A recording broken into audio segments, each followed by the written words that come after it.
একজন মহিলার দুইজন সন্তান ছিল। একটা হচ্ছে তার সতীনের সন্তান আর একটা তার নিজের। সেই মহিলা সব সময় তার সতীনের সন্তানকে কোলে করে রাখত, কখনোই কোল থেকে নামাতো না, এমনকি কোলে নিয়েই সংসারের সমস্ত কাজকর্ম করত।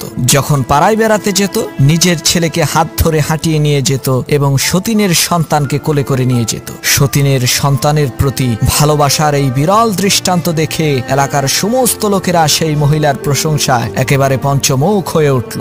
সবার মুখে একই কথা, এই মহিলার মতো ভালো মহিলা আর নাই। একদিন পাড়ার এক মেয়ে লোক এসে বলল, বুবুজান, নিজের ছেলেকে এরকম অবহেলা করে সতীনের ছেলেকে এত আদর করা ঠিক হবে না, এতে আপনার নিজেরই ক্ষতি। তখন সেই মহিলাটি বলে উঠল, শোনেন বুবু, আমার ছেলেকে আমি অবহেলা করি না, এটা লোকদের বোঝার ভুল। তাকে আমি হাঁটিয়ে নিয়ে বেড়াই যাতে তার পা শক্ত হয়, আর সতীনের ছেলেকে সবসময় কোলে করে রাখি যাতে সে কোনোদিন হাঁটতে না শিখে। কোলে থাকতে থাকতে সে যাতে অচল আর পঙ্গু হয়ে যায়।